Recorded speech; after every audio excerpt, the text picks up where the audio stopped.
Iya, orang Indonesia ternyata tuh banyak yang gila-gila bang. Ternyata banyak yang suka daging. Penasaran akhirnya mereka cobain. Ada yang 4 juta, ada yang 7 juta. Ada juga yang 10 juta berdua orang makan. Gila. Hah? Kita kasih solusi. Dims the Meat Guy. Yes, halo. Mampir. Mantep. Katanya dia bisa bisa dibilang makan daging seharga UMR. Iya. Nggak percaya gue. Ada orangnya mau beli, Dim. Tahu, gue juga ngerti tuh pada bikin konten kayak begitu. Gue juga kaget. Berapa berarti 4 juta? UMR berapa dulu nih? UMR mana nih? Jogja, Solo? Macem-macem. Ada yang 4 juta, ada yang 7 juta. Ada juga yang 10 juta berdua orang makan. Gila. Hah? Lu makan daging terus ini lagi, reserve lagi? Iya, ini tamu gue ya yang datang ke steakhouse gue ya. Gue juga gak nyangka sih kayak, wah gila nih orang nih berdua makan segininya. Gue aja mungkin gue kalau makan segitunya gue kayak sebulan ke depan gue makannya mie instan mulu kayak tempe deh minimal. Iya. Nggak, tapi maksud gue apa sih yang dicari timbang makan daging doang? Iya. Ada yang 18 juta. Ada. Kemarin baru habis tuh. Makan daging seharga Honda Vario yang baru. Berapa sih Vario baru 18 juta tuh. Segituan. Jadi memang ngaco deh. Iya, orang Indonesia ternyata tuh banyak yang gila-gila bang. Jadi mereka itu tuh ternyata banyak yang suka daging.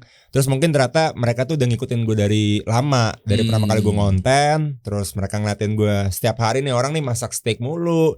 Nyobain berbagai macam daging kan. Sampai ratusan daging tuh gue coba. Akhirnya mungkin pas mereka tahu, oh nih orang nih akhirnya bikin steakhouse nih. Nah penasaran akhirnya mereka cobain. Terus jadi karena mereka juga susah datangnya reserve-nya. Jadi pas mereka datang ya udahlah, gue bodo amat besok gue makan tempe. Mungkin ya ada juga.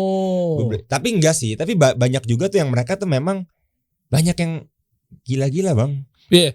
Iya kalau gue liat gini, lo tuh udah sesuai dengan ritme marketing atau branding ya. Kalau gue bedah nih, lo personal brandnya udah kuat. Lo create demand-nya juga udah dapet. Iya kan, lo bilang tadi kan gue makan steak ratusan daging udah gue coba. Akhirnya kan demand ngumpul tuh. Ya kan, mungkin menamakannya tribes, komunitas atau apapun itulah. Ya kan, gue tungguin nih orang nih. Sampai akhirnya lu buka steakhouse kan. Yes. Nah itu urgensinya dapet tuh. Kalau gue gak dapet, lu udah melakukan selling yang baik tuh. Berarti branding marketing sellingnya udah ada di lu. Benar. Makanya ngebut tuh mereka. Terus lu batasin lagi. Iya. Sehari itu bisa berapa? Sehari pokoknya gue tuh ada satu sesi itu kan full. Restoran gue tuh 36 seat. Tuh kan 36 orang doang tuh. Nah gue jadi sehari tuh buka 5 sesi. Dari jam 12 sampai jam 9. Dan itu udah penuh, udah keisi sampai 2 bulan ke depan. Sampai Desember, bahkan ada yang sampai Maret tahun depan nih. Ada yang reserve. Bro ini orang mau makan dine-in masa gak boleh sih? Gak bisa. Oke, tahan dulu nanti kita cari tahu ya kenapa pola restoran lo kayak gitu. Unik-unik ngeselin ya. Mau makan daging doang ya. Tapi kita bahas ya, lihat ya. Di sosial media lu tuh gede-gede semua loh. 447.000 Instagram. Meat Guy Steakhouse tuh, jadi lu monetize-nya ke perdagingan. Dan tadi bocorannya guys, di off air, Dimas bilang ke gue ada sesuatu nih belum apa-apanya Der. Monetize-nya nggak cuma sekedar Meat Boys tuh berarti toko daging lo. Toko daging. Meat Guys Steakhouse itu berarti restoran lo. Iya, betul. Iya kan? Nah, katanya ada sesuatu yang lebih besar lagi. Katanya nih akan monetize yang lebih gila lagi dari ini. Lebih gila lagi. Nah, nanti lo bocorin gue di akhir video ya. Siap. Oke. Kita mulai dari tahun berapa lo udah perdagingan nih? Apa basicnya apa sih lo sebenarnya? Jadi gue tuh tahun 2014 gue pernah dapat kesempatan keluar. Waktu itu gue magang di Jerman. Itu setahun kerja itu gue di restoran Itali. Oh jadi lo memang betul-betul ini nih? Gue bukan chef, tapi gue cook.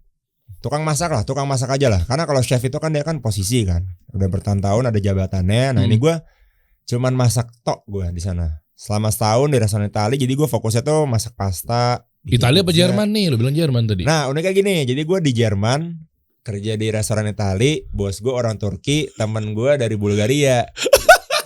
Nah terus gue sendiri dari Indonesia, jadi beragam kultur lah di sana. Jualannya gado-gado gue ketap. Jualannya pasta sama pizza doang. Itali ya. Itali. Jadi dulu tuh gue pasta guy banget gue. Pas gue balik, gue jadi hobi masak. Gue jadi suka banget masakin orang. Terus gue bisnis pasta pernah dulu gue di kampus. Jadi home cook. Jadi gue jam 5 subuh gue bangun, terus gue masak, prepare. Nanti gue pas masuk kampus kan sekitar jam 7 lah. Nah itu gue ya tebarin lah buat orang. Jadi mereka tuh sarapan pasta gue. Buatan lo langsung atau memang ada chefnya dan lo waiters di situ? Oh enggak, buatan gue langsung. Widih, belajar banyak di situ berarti ya? Iya. Tahun berapa? Itu kan gue tahun 2014, terus gue 2015 itu gue setahun tuh jualan pasta di Indonesia, tapi udah balik. Oke. Udah balik. Nah itu ya iseng-iseng lah buat teman-teman kampus. Terus bosan, akhirnya ya udah berhenti aja ya. Oh enak ya. Jadi bisnisnya berhenti aja. Soalnya gitu ya? waktu itu kan iseng-iseng kan. Gue bosan tuh karena kayak wah gue masih bangun jam 5 mulu. Terus gue kan harus kuliah, gue harus belajar. Soalnya itu kan pas skripsi kan. Gue semester akhir, kalau misalkan gue gak kelarin skripsi gue, ya gue gak lulus dong. Akhirnya gue waktu itu gue postpone, gak jualan pasta lagi, gue fokus kuliah. Ya udah pastanya gak jalan. Tapi memang karena waktu itu iseng-iseng doang sih. Okay. Udah balik modal, udah cuan, terus kayak ya udah. Karena belum serius waktu itu, belum ada urgensinya lah.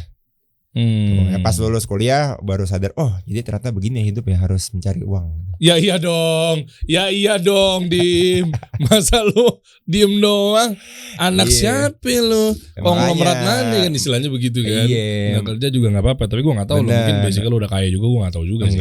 Enggak. Jadi gue tuh jadi gue waktu itu magang, gue dapat bukan magang sih, gue kerja di sana setahun, dapat duit lumayan, soalnya gajinya kan gede di sana kan. Berapa sih cook di restoran Itali di Jerman? Jadi gede di sana nggak tahu sih ya, bagi gue gede sih ya. Dulu gue dapat 4,5 juta sebulan, tapi gue nggak keluar apa-apa. Gue dikasih tempat tinggal, makan bisa di sana. Terus gue juga jarang jalan-jalan di sana, jadi fokus kerja doang. Itu rupiah, dolar berapa? Rupiah. Iya, dolarnya berapa kursnya? Dolarnya sekitar waktu itu 16.000, kayak 300-an euro deh. Udah bersih ya? Udah bersih. Oh ya, oke lah. Gue juga gak bayar pajak kan, PTH 21 tuh. Iya. Tapi mundur dikit deh Dim. Kenapa lu bisa kerja di sana? Tadi lu belum jelasin. Jadi gue tuh kuliah di salah satu universitas swasta di Bandung. BSD. Oh BSD. Swiss German University. Oh tahu. Kampus gue. Tahu gue SGU. Nah, terus gue semester 6 di sana. Gue waktu itu double degree, kuliah 1 bulan doang. Set, udah dapat degree yang kedua. Habis itu gue kerja di restoran tuh. Itu baru tuh gue bener-bener hidup tuh. Wah, itu dulu gue dari bersihin gue pernah. Serius? Asli. Jadi kan waktu itu kan karena gue mungkin orang Asia itu kan kita cenderung sebenarnya di sana tuh waktu itu gue. Yang bener loh. Wah iyalah. Iya emang. Iya dibego-begoin lah. Jadi kan kalau orang sana kan karena dia tinggi, terus dia mungkin lebih pintar dalam satu hal. Terus karena gue kan waktu itu kan baru juga kan, sana kan gue baru, gue ngelamar. Keras sih memang teman-teman coworker gue tuh yang dari Bulgaria tuh emang ya sikut-sikutan. Karena emang di dunia F&B tuh emang begitu ternyata. Jadi waktu itu gue tuh awalnya gue kerja jadi gue steward dulu sebenarnya. Oke. Gue sempat steward tuh bentar lah. Kan kalau di restoran tuh tahapannya coba deh. Awal-awal steward, awal tuh steward, ke chef kan, head chef helper, ya. Cook helper dulu, terus habis itu ada cook, ada atasnya apa ya? Di gue sih CDP, ada chef de party, habis itu sous chef, head chef, paling atas executive chef.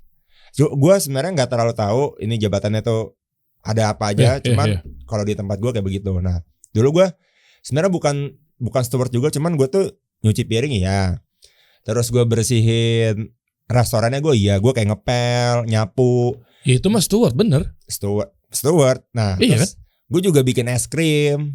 Apa tuh? Kayak es krim juga ya? Iya juga ya. Jadi ada es krim, gue bikin es krim, bikin kopi juga, barista juga. Tapi udah cuci tangan kan abis lo kan? Udah dong. Enggak, tadi kata lu kan lo abis bersihin kotoran-kotoran. Nah itu bersih-bersihin tuh pagi-pagi.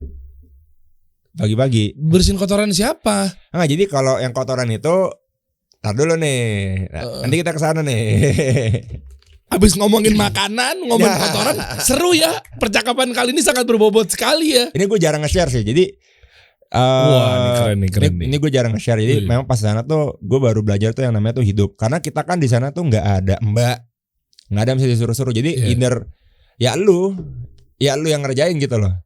Jadi nggak ada siapapun di sana. Apalagi kan dulu mungkin karena gue dari karena kita orang Asia di sana, jadi ya kita lah, apa-apa tuh kita di sana. Jadi misalkan cuci piring, oke gua. Waktu itu gue bikin es krim juga diajarin, terus gue bikin pasta gue juga diajarin. Cuman tuh sebelum gue diajarin bikin makanannya, gue tuh bersihin tempatnya dulu. Jadi misalkan gue diajarin kalau lu ntar punya restoran someday, kata bos gue, nih bagus sih bos gue ngajarin, lu tuh harus bisa dari nol, dari A sampai Z. Jadi gimana caranya lu bisa bersihin mesin tuh, misalkan mesin pembuat pizza, dough pizza kan gede tuh, gue bersihin sampai sela-selanya. Terus dapur tuh exhaust pun yang jarang dibersihin, exhaust pun jarang dibersihin tuh gue harus naik-naik. Gue ininya debunya. Iya, gue harus buka si jaring-jaringnya itu kan banyak minyak. Nah itu gue harus lapin. Terus kayak kompor, terus kayak dalam-dalamnya kompor itu gue bersihin banget. Di luar restoran gue juga bersihin, tau gak apa? Gue bersihin jalanan gue bersihin. Dulu di sana tuh canggih, dia tuh kalau lo pernah lihat yang di mall kan naik mobil tuh. Nah gue naik gitu tuh, naik mobil tuh, muterin restoran, gue bersihin jalan dari debu, dari kerikil, kayu-kayu yang jatuh, daun-daunan, tuh gue bersihin. Pas lagi musim salju tuh paling gila tuh. Wah, gue harus nyerok salju, terus jadi tukang taman juga pernah gue. Bentar. Nggak, jalanan depan restoran lu aja kan? Iya. Bukan jalanan satu kecamatan. Enggak dong. Jadi gue tuh di desa gue tinggal ya kebetulan. Enggak, maksud gue kenapa lo jadi harus bersihin taman, Dim? Gue gak tahu. Nah, bos lu kurang kerjaan. Apa sih? Orang Jerman tuh ternyata tuh dia bersih banget. Jadi pokoknya tuh section yang kayaknya tuh kita gak pernah sentuh, itu kita tuh disuruh bersihin. Jadi kayak misalkan gudang gitu ya, itu gudang kan apalagi gudang kayak gue taruh tepung, terus taruh base es krim, taruh pasta, dry storage gitu kan, tuh kan jarang disentuh kan. Terus kayak ada, kalau di sana tuh dia ada mesin, jadi kayak lu tuh pas kayak gini langsung keluar misalkan Coca-Cola atau Sprite gitu, dia tuh langsung pakai selang ke bawah tanah, kayak ada tabung gede, dikuras, tuh gue juga kuras, terus dry storage sekitarnya gue bersihin. Jadi gue juga gak nyangka sih pas sana, buset deh, ini sengaja nih, kayak pas gue datang kayak semua tuh langsung diberesin. Cuman di situ gue jadi banyak belajar. Jadi apa yang gue gak pernah tahu sebelumnya selama gue hidup ya, ternyata tuh kita kalau gak ada siapapun yang bisa bantu kita, iya mau gak mau ya kita sendiri. Dan di situ gue belajar banyak. Ternyata kita nih juga sebagai manusia, iya itu kita nggak bisa percaya sama siapapun kecuali diri kita. Nah kalau kita mau maju, kalau kita mau naik level ya kita harus melakukan sesuatu yang kita tuh belum pernah lakukan. Ya kayak tadi gue nggak pernah ngelakuin itu kan. Nah akhirnya ya pas gue pulang ke Indo ya itu semua jadi habit. Tapi cuman setahun, abis itu gue balik lagi. Itu lingkungan di sana gila banget sih. Bentar, lu skip katanya tadi lu mau ceritain kenapa lo bisa bersihin Nah jadi kan waktu itu gue skip cerita gue jadi tukang bersih-bersih dulu tuh kurang lebih selama 2 bulan karena kan belum dipercaya tuh. Terus habis itu gue sebulan kemudian gue baru dipercaya untuk prepare. Jadi gue prepare misalkan bahan-bahan mau buka itu gue harus motongin bawang bombay, gue harus packingin pasta, terus gue harus potong-potong tomat dan sebagainya lah gitu. Nah di situ tuh pas gue mau diajarin masak. Nah di situ gue juga diajarin buat bersihin toilet. Sebelum gue bener-bener nyentuh makanan. Jadi kan gue belum pernah bersihin toilet tuh sebelumnya kan. Sebelumnya tuh ada orang lagi, teman gue yang udah kerja lama. Terus akhirnya ya ganti nih, Dimas coba nih kamu bisa nggak gini bersihin toilet? Kayaknya bahasa kamu apa? Nggak pernah ya. Bahasa apa? Jerman waktu itu. Jerman. Betul lu bisa bahasa Jerman lu? Bisa banget. Dulu pasti gue ampe lupa bahasa Inggris. Terus suruh tuh. Ya udah gue disuruh coba kan. Ya udah gue bersihin. Biasa diajarin, bahkan diajarin nih cara bersihin kloset tuh kayak gini ya. Terus ganti tisu gitu. Terus kalau mau bersihin dalamnya kloset kan di belakang kita kan kayak ada yang buat airnya. Nah tuh bersihin atasnya aja. Udah tuh, pokoknya bersih banget di sana deh. Tapi memang nggak ada jet shower ya, jadi harus pakai tisu. Aduh, PR. Nah, jadi jangan salah ya, orang luar tuh juga kayak menurut gue sih lebih jorok ya, walaupun di Jerman ya. Jadi toiletnya WC-nya bersih, orangnya jorok. Kebalik ya sama orang Indonesia ya. Parah, Indonesia WC-WC-nya jorok, orang-orangnya mencoba untuk bersih. Betul. Ya tapi ya Indonesia sih sebenarnya menurut gue juga ya di mall-mall sih bersih ya. Cuma kalau di tempat kayak ya ada juga kali WC yang umum banget gitu. Ya, cuma Indomaret, Alfamart bersih sih. So far gue sering berhenti. Oh iya. Ya oke. Ya, nah jadi udah abis itu gue dapet giliran lah. Wah, gitu. ini momen yang ditunggu-tunggu nih. Jadi memang tuh kalau ceritanya anak Effendi, apalagi mereka yang udah dari dulu udah lama di tempat gue tuh, ya pernah cerita, Dim, nanti lo someday lo bakal ketemu nih jackpot nih. Wah. Nah, terus gue udah lama deh, udah 2 mingguan gue belajar bersihin toilet kan. Tapi emang itu tuh ada tekniknya. Hah? Beda, ada tekniknya. Masa iya? Ada. Nah terus gue udah jago bersihin toilet. Naik level dong. Naik level, Dim, it's your moment nih gitu. Oke. Lo mau naik level nggak lo? Dapet jackpot. Itu siang-siang gue inget banget, gue lagi ada di tempat gudang buat penyimpanan gula waktu itu. Oke. Nah waktu itu gue buat es krim itu gue dari gudang bawah, gue lagi naik ke atas, terus nyamperin gue, Dim coba Dim tuh ke toilet, nah kan, it's your moment gitu kan nih. Oh ada yang habis buang tuh. Gue udah feeling. Mana ya? Oh tuh gue parah banget sih, gue bener-bener keringat dingin. Oke. Terus pas gue buka, cerit, wah udah menunggu dong. Standby dia. Standby di atasnya. Standby. Di dudukannya standby itu dia. Standby. Bentar. Itu berarti nya orang bule kan? Iya. Warnanya pirang nggak? Enggak sih. Gue nggak mau inget warnanya kayak gimana. Yang penting tuh gila sih tuh. Bentukannya sih tapi gue ingetnya dia nggak padat ya bentukannya.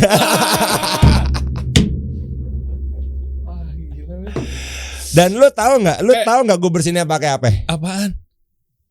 Hah? Bohong lu? Gue ambil plastik. Tapi pakai plastik, pakai glove. Ya kan, tapi nggak kayak gitu. Diciduk juga pakai tangan, Dim. Emang begitu caranya. Soalnya kalau emang nggak boleh pakai apa sih namanya? Sikat. Enggak. Jadi glove-nya memang ada glove sekali buang, dan memang itu yang dilakukan sama orang sana buat bersihin seperti itu. Ya seglove-glove-nya juga lu megang Pak, gue pernah megang nih, gila lu. Bukan lu lagi. Iya. Diambil. Terus lu apa?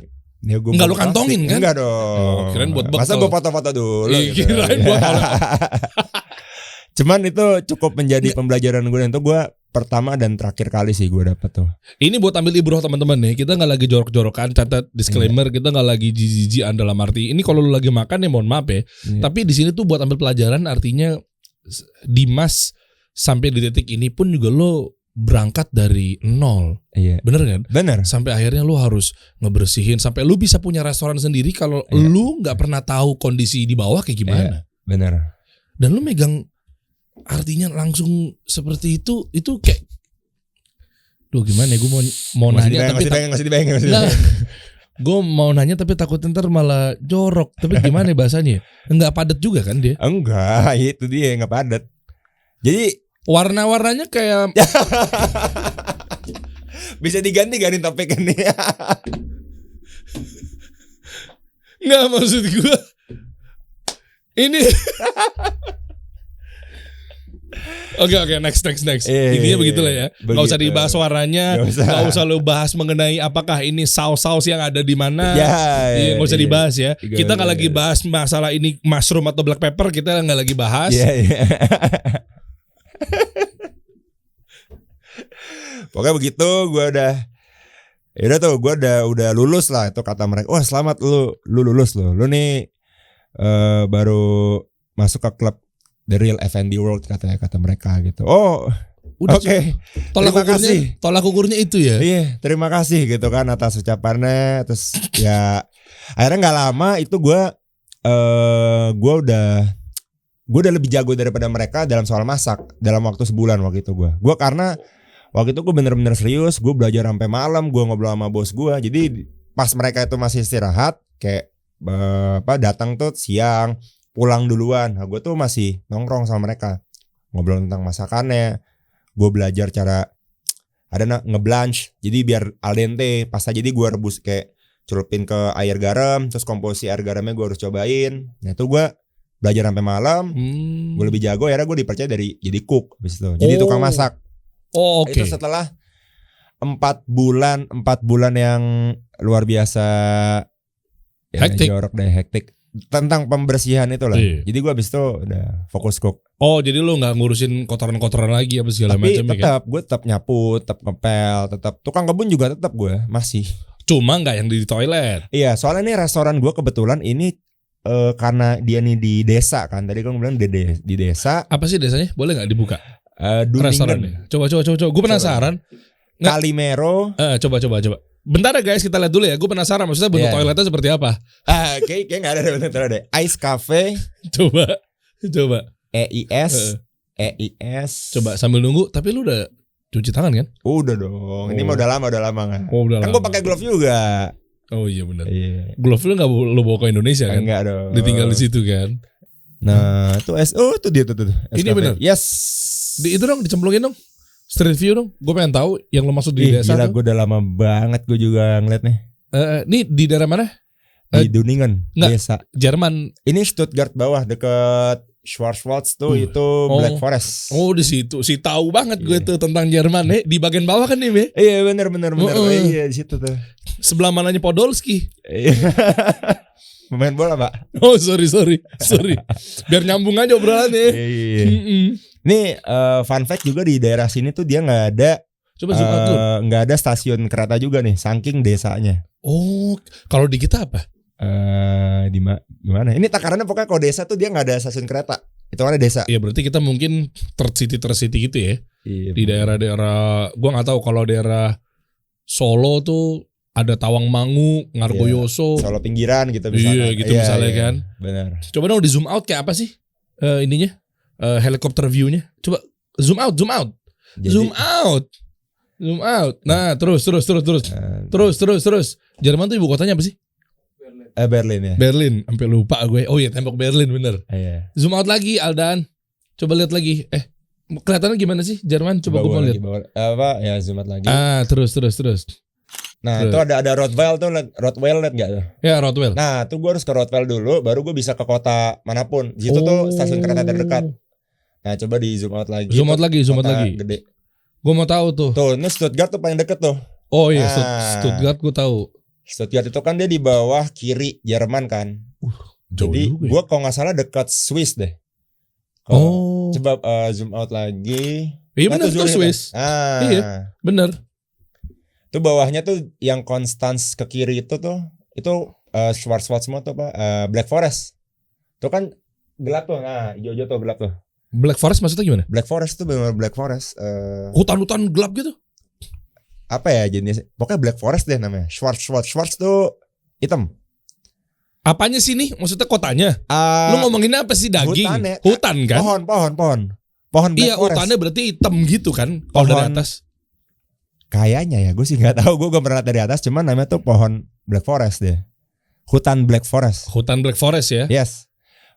Kue Black Forest hitam. Nah itu terinspirasi dari sini nih. Oh. Gue nggak tahu ya, mungkin apa karena looks-nya, apa karena namanya atau rasa, gue nggak tahu deh. Atau nggak tahu rasa kayunya begitu lu gigit tuh, mungkin ya. batangnya lu grogot kan, kita nggak tahu rasanya begitu, jangan-jangan. Oke, berarti coba zoom in. Ini kan restorannya? Iya. Oh dia restoran ice cream ya? Dia tuh gelato. Gelato. Jadi memang kalau Italian restoran tuh dia identik dengan gelato. Pasti ada. Okay. Makanya dia nama depan tuh Ice Cafe dulu. Tapi dia ada pasta dan pizza. Nah, coba cemplungin. Ini kan di desa ini kan? Ya. Tuh, mana? Gue tuh jalan nih. Gue jalan tuh di jalan tuh muter ya tuh. Oh dia di hook ya? Karena dia di hook. Oh jadi muter lu ngebersihin jalanan? Iya. Dims the meat guy bersih jalanan guys. Bersih jalanan gue. Dulunya pakai baju oranye nggak? Oh enggak. Enggak ya. Nggak pakai baju gitu gue. Soalnya panas banget deh. Tapi rancu sih kalau di sini tuh baju oranye tuh rancu ya. Bersih jalanan atau ditahan kan? Gue nggak. Gitu gitu. Tergantung nomor berapa sih? 69. Gitu. Oh iya benar. Atau mungkin 77. Kan kita nggak tahu nomornya berapa. Iya. Boleh coba fokus. Aku juga ngeri nih. Gue yang mancing, gue yang ngeri. Gue nggak ikutan ya. Kemarin habis sidang soalnya jam 10. Gitu. Oh iya. Gue nonton. Seru ya. Boleh yuk, coba yuk. Yuk, takut nih. Ini dia nih ada outdoornya juga gede, dalamnya dia juga luas. Ini total packsnya tuh kalau full bisa 150 packs dia. Dan kita di situ cuman berempat, terus satu bos gue, jadi berlima totalnya. Kok dikit banget?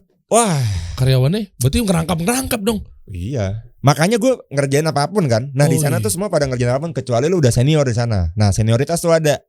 That's why awal-awal gue dibabuin banget. Cuma gue buktiin, lu nantang gue, ayo mentalnya kita harus set mental dulu. Lu mentalnya mental kalah apa menang. Woi, either lu mati atau lu hidup. Kok gue gitu gue dari dulu. Nih membawa harum nama Indonesia nih. Iya. Pak Jokowi luar biasa. Siap dikirim ke undang saya, Pak. Medan tempur nih Pak. Jadi Menteri Perdagangan Pak. Ini gak bisa dicemplungin saking desanya bagaimana sih Dim? Harusnya bisa deh. Gak bisa tuh.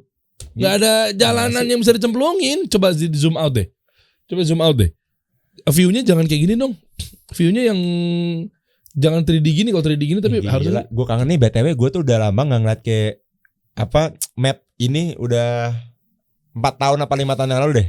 Terakhir gue waktu itu pingin apa Zoom call sama mereka ini orangnya banyak banget soalnya nih, keluarga Turki, dan mereka juga tinggal di atas. Jadi tuh ada 2 lantai kedua tuh rumah mereka. Kadang gue malam suka diajakin nobar nonton film Turki gitu. Si ngerti ya. Iya, tapi bagus-bagus loh film Turki. Iya. Apalagi horor tuh. Ini penggemar film horor mereka soalnya juga. Ada foto nggak sama kuntilanak? Oke. Kolong wewe nggak ada. Setan Turki nggak gitu ya. Oke. Yang jelas ini nggak bisa dicemplungin Dim. Jadi lu gitu ya. Lu cerita aja lu tinggal di daerah mana, di sekitar sini juga. Gue tuh coba deh ke atas dikit, ke kiri, kiri. Ngekos. Nah itu tuh di situ tuh gue di sebelah kiri Volksbank. Ngekos. Kiri enggak, bukan ngekos. Ya Haim. Nah itu tuh yang temporary close. Nah gue di bangunan situ, tapi gue di basementnya. Nah ini di bangunan yang kiri ini, cuma gue di basementnya. Itu gue dikasih dia tempat tinggal. Jadi dia tuh kayak bayar, ini rumah temennya dia kalau nggak salah. Terus memang di basement itu ada beberapa kamar, ada 3. Gue berempat tinggal di sana. Dan lu bersihin toilet juga? Iya dong. Harus tuh kan toilet kita bersama kan. Nah oke. Sampai akhir long story short deh. Akhirnya lu dari sini balik ke Indonesia atau fase-fase lu sempat buka-buka bisnis juga di sini atau gimana? Enggak. Belum jadi konten kreator juga lo ya? Oh belum. Soalnya gue memang nggak suka konten sebenarnya awalnya. Jadi kan oke nih, gue ceritain ini agak cepet ya, gue fast forward. Jadi gue balik dari sini kan tahun 2014 akhir, terus gue 2015 gue kelarin skripsi, lulus, terus akhirnya gue cari kerja. Waktu itu gue pernah kerja di Medco, itu dia perusahaan energi ya. Ya gedung Medco tuh di SCBD. Itu gue cuman bentar, tapi kayak cuman 2 bulan ya, junior akuntan. Terus gue cabut, gue kerja di bank. Gue kerja di bank, salah satu bank, gue jadi marketing. Terus gue pernah kerja di perusahaan pialang, gue juga pernah. Oh ini apa? Istilahnya forex dulu, forex. Broker. Future gitu. Future. Iya kan? Lo jadi kayak semacam agen marketingnya gitu kan? Iya. Nah jadi gue kan, ini uniknya gue tuh S1 tuh accounting. Oke. Nah accounting, cuman gue tuh jiwa gue tuh sebenarnya mungkin sales ke marketing. Gue tuh suka ketemu orang dan gue suka bisnis. Gue udah tahu nih, pokoknya gue harus bisnis. Kalau enggak, gue nggak survive di Indonesia. Gue mikirnya kayak begitu. Karena gue ngitung-ngitung, wah ini gue kalau kerja kayak begini, terus gue ngabisin waktu gue di jalan, terus gue harus ketemu bos yang kayak begini, terus nggak efektif, teman kerja gue toksik gitu kan. Ya gue mikir, kayaknya gue harus berbuat sesuatu nih gitu dalam hidup gue, karena mental gue waktu itu udah mental. Ya kalau gue nggak hidup ya gue mati, karena itu nanti buat keluarga gue ke depan. Karena kan gue kan mikirin anak sama istri kan. Oh emang udah nikah? Gue udah nikah sekarang. Nih. Wih, anak 1 masih umur 1 tahun. Hari ini gue wedding anniversary, makanya nih tadi bini gue udah bilang, pokoknya abis ini aku book gitu. Cuma aku bilangnya nih bentar nih, kasih solusi nih, soalnya podcastnya nih keren banget ya, nonton tuh semua tuh keren-keren. Dan BTW gue juga nonton bintang tamunya tuh. Siapa yang lu tonton? Bapak-bapak.id gue nonton kemarin. Banyak orang-orang terkemuka juga kan kesini kan. Jadi gue lebih suka tuh kayak gini, berisi soalnya yang diinfoin. Wah, soalnya sebelah gak ada isinya? Enggak juga sih. Jadi kadang ya pernah juga lah gue di beberapa stasiun TV. Ya gue lebih suka kayak begini. Karena kayak lu tuh ngupas apa yang menjadi value dari gue kan, manfaat gue buat penonton. Itu karena ya lu kasih solusi kepada penonton. Gimana caranya lu struggling, gimana caranya lu ngebangun bisnis misalnya. Benar. Begitu. Bobot ya jadinya ya? Iya. Masya Allah. Nah, alhamdulillah dong, gak perlu dibayar dong. Alhamdulillah. Jadi kesana. Nah, terus abis itu gue 2017 gue S2. Gue minta petuah lah gitu. Gue keluar dari kantor. Terus akhirnya gue S2, gue di ITB, gue ngambil MBA. Waktu itu dengan harapan kalau gue S2, waktu itu gue pengen bisnis tapi gue masih gue nggak ada modal. Terus gue juga nggak tahu mau bisnis apa, gue juga nggak ada ilmu. Nah ITB tuh kebetulan programnya bagus, dia tuh startup. Waktu itu lagi startup tuh lagi naik-naiknya banget tahun 2017. Iya tahu gue. Dulu lagi naik-naiknya banget. Terus gue berharap gue dapat koneksi di sana. Either gue dapet investor di sana. Gue gambling. Ternyata gue dapet jodoh di sana. Plus gue dapet investor juga di sana. Dan investor lo jodoh lo itu? Bukan. Bukan. Tapi jodoh dalam hidup bener. Karena waktu itu gue, ini fun fact aja dulu. Ya gue tuh pas lama S2 gue belajar. Terus gue bermain juga. Bermain lebih banyak sih sebenarnya. Karena S2 menurut gue, lu ngambil koneksi yang ada di sana. Terus lu belajarnya tuh nanti ngobrol sama dosen after class gitu, lebih banyak lah yang bisa di sharing karena dosen tuh praktisi semua di sana. Praktisi. Nah, ya udah terus selama gua di sana, gua tuh suka susah makan. Maksudnya nggak ada uang buat jajan gitu loh, buat makan. Jadi bini gua nih yang sekarang nih, kita kan dulu pacaran ya, dia suka bayarin gua makan. Oh jadi investornya dari mulai bayarin makan sampai bayarin hidup juga.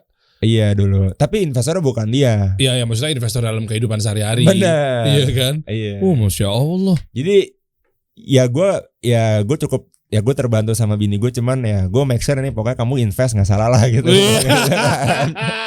Aset dims demit guy gitu jadinya ya.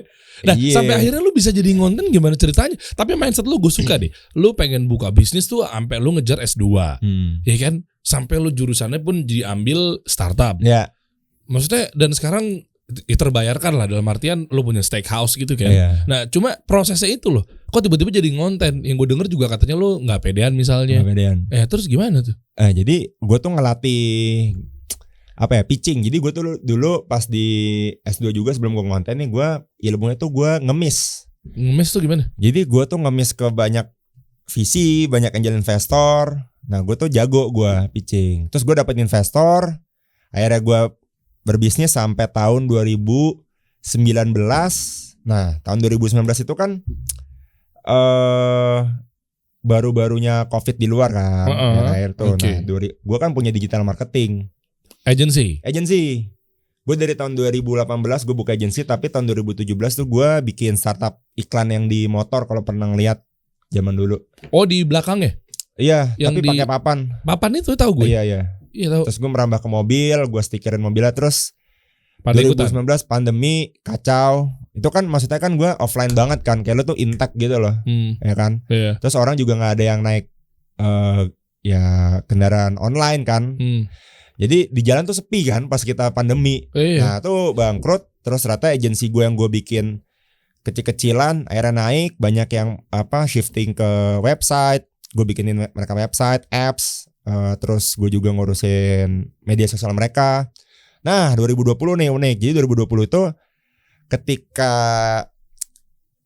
COVID masuk ke Indonesia lagi parah-parahnya banget tuh, di awal-awal banget gue ingat, terutama tuh Februari Maret. itu makin banyak klien gua, agensi gua ada modal sedikit, gua jadi suka masak steak di rumah.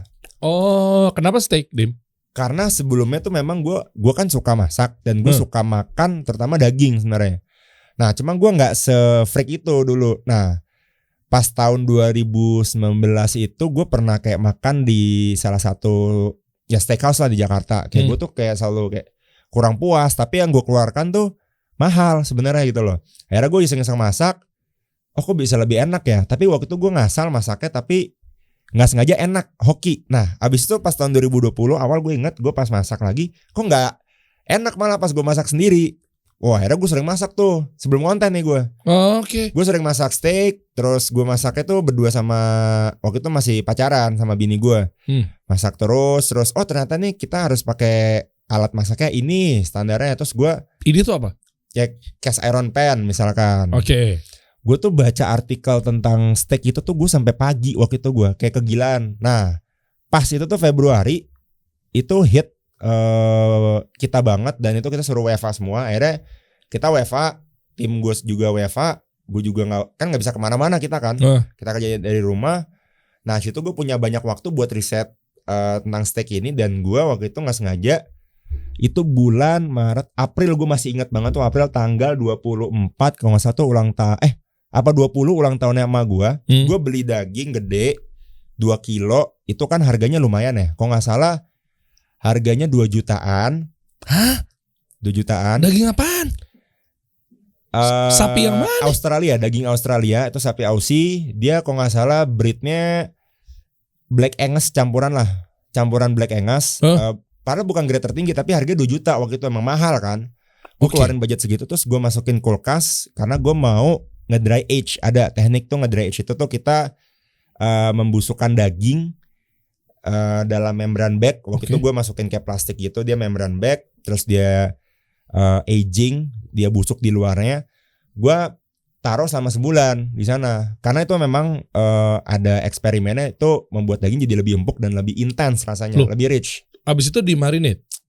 Nggak, abis itu dimasak biasa. Nah tapi poinnya nih sebelum gue masukin, gue memang videoin karena gue pingin lihat lagi ntar pas sebulan kemudian tuh, before afternya kayak begini. Terus gue jadi tahu, ternyata kalau nge-dry tuh stepnya tuh ya gue harus dagingnya gue keringin, gue taruh di plastik jenis membran bag, terus gue vacuum seal rapet, terus gue harus taruh di kulkas. Sesimpel itu. Gue minta tolong bini gue buat videoin. Nah udah dong di videoin, gue pakai boxer, terus lagi itu kolor gue kelihatan di jemuran. nggak properan prepare gitu ya? Ya karena gue cuman mau tahu before after plus gue pingin ya gue tahu caranya how to dry age ini nih. Karena kan mahal terus gue masih nunggu sebulan. Nah akhirnya gue edit videonya, gue minta tolong adek gue karena adek gue waktu itu kan kayaknya dia kuliah, baru kuliah, umur tiktokers banget waktu itu. Beda 4 tahun sama gue tanya, "Dek, ini mau edit video pakai aplikasi apa yang gampang ya?" Kan gue nggak ngerti gaptek kan. Oh ini Kak TikTok katanya. Oh ya udah, gue edit. Oh ya gampang ya. Gimana sih Dek? Ya taruh cut nih, bener kayak gini, bener. Udah jadi kan. Di save nih sama dia. Gue minta tolong deh, save Dek. Nih aku mau buat ini. Lihat nanti pas bulan kemudian. Ternyata di save itu di-upload di TikToknya bini gue. Oh gitu. Malamnya video itu ditonton oleh 7.000 orang. Gue masih ingat malam-malam tuh loh. Tiba-tiba teriak kan. Bini gue tuh dulu lagi nginep sama adik gue di rumah. Terus kasih lihat ke gue, adek gue nih, weh kak nih 7.000 nonton. Hah apaan sih 7.000 nih? Apa sih maksudnya? Nggak ngerti kan, followersnya kan bukan cuma 3. Nah gue nggak ngerti sistem FYP zaman dulu. Karena kan Instagram lah, kalau kita followersnya misalkan 500, nggak mungkin dong yang like 1.000 orang. Dulu tuh gue ya kayak kita kan nggak mungkin dong. Iya dulu. Tahu kayak misalnya Path atau mungkin Instagram yang followers 1.000 ya berarti potensinya di like maksimal 1.000. Iya itu pun udah bagus banget kan. Ya, biasa kan kayak 10% lah gitu. Ini 7.000 yang lihat, yang likes banyak banget. Terus besokannya growing di pagi-pagi itu 24.000 orang yang nonton. Wow. Nah siangnya itu langsung 140.000 yang nonton. Ini aneh nih. Terus gue diajarin sama adek gue, Dek ini maksudnya gimana sih? Oh ini Kak, kalau TikTok tuh ada FYP. FYP itu tuh kita bisa masuk ke page yang orang tuh bisa ngelihat siapapun. Jadinya video bisa viral katanya. Oke. Oh itu viral namanya. Gue nggak ngerti. Oh itu viral di TikTok begitu gitu kan. Nah gue langsung ide bisnis gue beli daging lagi toko daging langsung. Gue masak aja terus di videoin sama bini gue lagi. Edit nggak ada guanya tapi ini viral lagi. Yang nonton kalau nggak salah 200 ribuan orang. Terus video pertama pas itu 200 ribu, video kedua udah 1,4 juta yang nonton. Wow, goks. Video pertama tuh langsung viral tuh 1,4 juta karena anehnya kayak anjir nih orang ngapain nih masukin daging selama sebulan segede gitu. Nggak takut busuk gitu kan. Terus kayak mereka kayak komennya banyak nitip sendal sampai tanggal segini. Wah gila nih orang nih. Nah jadi hal ngedry age itu tuh aneh ternyata bagi mereka yang masukin daging, ngebusukin daging selama sebulan tuh aneh. Jadi itu yang membuat viral. Memang TikTokers ya, sukanya Gitu. eksperimental, aneh-aneh. Semua di situ dan lu berhasil. Ada nggak videonya? Gue mau nonton dong. Wah jauh banget. Jauh banget ya. Di scroll jauh pasti. Atau ada hashtagnya atau mungkin di YouTube kali sempat ada. Coba dong cari di YouTube dong. Gue penasaran videonya. Coba deh. Ini benar-benar menjadi solusi buat teman-teman semua. Gimana caranya bikin konten video potensi viral di TikTok? Iya. Terus apa kira-kira audiens TikTok tuh kayak gimana sih marketnya nih? Nah ini penting nih teman-teman. Padahal gue pun juga. Biasa banget lu ngambilnya. Orang ngasal. Itu gue juga buat save buat gue pribadi. Kenapa jadi viral? Gue awalnya kayak gimana sih nih gitu kan? Nah berarti lu kena tuh di 3 detik pertamanya udah bisa ngambil atensi audiens di TikTok. Itu gue baru pantas nih orang. Ya lu tahu kan attention span itu tahu kan? Benar. Di TikTok tuh 3 detik pertamanya kan kalau lu kan suka pakai question box. Iya. Bang, bikin daging dicampur mecin dong. Lu kan suka bilang, Iya. Oke. Iya kan? Iya. Itu kan 3 detik pertamanya tuh. Benar. Kalau sekarang kan mungkin lu udah paham mengenai kontennya kan. Iya. Kalau waktu itu lu mungkin lu gak sengaja. Nggak sengaja. Tapi kena bro di niche. Ternyata begitu. Nah abis itu gue juga nekat. Ini kayaknya kita fokusnya coba deh aku pingin pokoknya yang penting orang tuh ngerti cara masak steak, cara milih daging. Nah gue tuh cuman mau ngasih visi misi gue ke akun tersebut. Akun yang belum namanya Dim Smith Guy, akunnya masih bini gue, cewek jadi gendernya nih Dim Smith Guy di apps jadinya. Emang iya? Ya karena kan akun bini gue ini. Oh iya. Ya, ini videonya. Ini itu tuh ada video pertama Dims the Meat Guy di TikTok. Coba dong ulang dong. Kulkasnya gue juga masih kulkas Yamaha tuh kolor gue tuh belakang. Masih muda banget, masih ada kolor ngegantung. Masih muda banget dong. Gila. Tahun berapa nih? Ini tahun 2020 awal sih. Masih ada kancut lah di belakang. April 20 gue masih inget nih. Tapi itu kolor lu kan, bukan kolor yang lain kan? Kolor gue dong. Coba ulang dong. Gue pakai boxer juga. Oke. Oh iya ini mah atensi Dim. Iya. Ini mah attention span-nya mah dapat dari awal sampai akhir. Lu udah ngerti itu buat videonya. Udah ngerti. Ini hoki banget sih. Tuh, sampai lu tulis jangan dibuka. Iya. Sampai dengan tuh. Iya ini mah kalau gue ngeliat dari segi konten mah kuat, insya Allah ya. Iya. Ini soalnya nge-shot juga bini gue, jadi bagus. Dia tuh memang kreatif orangnya. Oke. Kalau gue ya fokus masak doang. Mana? Depannya mana sih? Openingnya mana sih? Opening lu mana sih? Depannya mana? Ini Bukan. Depan lu mana sih? Terus ya. Oh jadi bini lu memang orang-orang kreatif ya? Kreatif dia jago nge-shot. Ini kayaknya habis ini. Taruh. nggak gue mau ngukur. Nah, taruh. Ini kan steak. Ini nggak bisa di. Nah, ini pertama kali nih. Ini. Ya. Gede banget deh. Ntar lu kasih tahu itu daging apaan apa segala macam ya. Iya. Oke. Itu gue juga tulis sampai dengan jangan dibuka tuh buat orang rumah. Narasi lo apa di sini? Lo bilangnya, gue akan nunggu. Lo jelasin nggak bahwa daging ini gue mau busukin gitu nggak sih? Kayaknya enggak deh. Coba, gue mau tahu apa di caption. Soalnya biar ketahuan bahwa ini soalnya re-upload nih ke ini YouTube ya awalnya. Iya ini YouTube Shorts nih. Oh nggak ada video aslinya? Nggak ada. Ini juga TikTok Library gitu yang upload. Iya. Bukan akun kita kan? Itu akunnya tuh @Nadia Fadila. Oh iya. Iya. Di screenshot dong. Iya kan. Gue juga. Oh iya ini Nadia Fadila nih. Iya. Jadi memang. Lu baru nemu juga ini. Gue juga baru. Iya baru ingat. Soalnya A-nya kan di belakang ada 2 tuh. Padahal cuma 1 harusnya dia. Oh. Ini akun TikToknya dulu ya iseng-iseng dia buat ada kucing-kucing lah dia punya kucing. Oh jadi depannya tuh tadi lu lo jelasin nggak ke audiens bahwa gue akan ngebusukin daging ini karena ini ada teknik tersendiri gitu? Nggak ada, gue nggak ngomong sih tuh. Itu tuh cuma tambahin teks doang sama kalau nggak salah sama adik gue apa sama bini gue. Tuh, dry age membuat daging jauh lebih empuk dan rasa apa tuh baunya? Beefy, lebih beefy. Lebih beefy. Itu dari gue arahannya, kalau nggak salah yang nambahin adik atau bini gue dulu. Oke, ini teknik dry age namanya. Ya. Membuat daging. Ini tuh buat gue pribadi. Iya, ngerti gue. Cuma maksud gue di sini tuh gue pengen tahu biar teman-teman juga dapat solusi. Iya. Ini Dims the Meat Guy kasih solusi buat teman-teman semua bagaimana cara bikin konten. Ini akan nyambung nih. Nanti lo coba aplikasikan ke konten lo sendiri. Kira-kira korelasinya yang mana? Tapi yang ini nih, yang ini kan soalnya nggak beraturan banget kan. Iya, paham. Tapi maksud gue ini belajar dari pengalaman orang-orang yang kan audiens gue kan bisa jadi ada yang baru memulai tapi kan nggak punya kamera, Dim. Kan lu mungkin sekarang udah proper kan. Udah kalau di sekarang mah jangan ditanya, udah nggak ada alasan buat nggak viral maksudnya. Ngerti nggak maksud gue? Dengan keadaan alat yang bagus ya. Semoga ya, tapi nggak menjamin juga loh. Oh iya yang tapi penting cerita. Betul, tapi maksud gue minimal ada penunjangnya, yaitu dengan alat-alat yang proper. Betul. Nah, tapi maksud gue di sini membuktikan bahwa lu pun pakai handphone dengan narasi yang kuat, dengan gimmick dan kreatif yang kuat bisa viral. Maksud gue itu. Yang penting mulai aja sih. Oke. Tapi kan mesti disusun juga kali ya. Strategi-strateginya lo harus tahu. Tapi again itu, kalau gue biasanya gue kalau ngasih tips ke orang-orang, orang tuh kebanyakan jauh mikir, malah kebanyakan strategi. Tau gak kenapa? Karena mereka tuh udah sering nonton konten orang, terus mereka udah ngatur strategi, tapi mereka kepikiran strategi di video orang tersebut. Ujung-ujungnya mereka nggak mulai.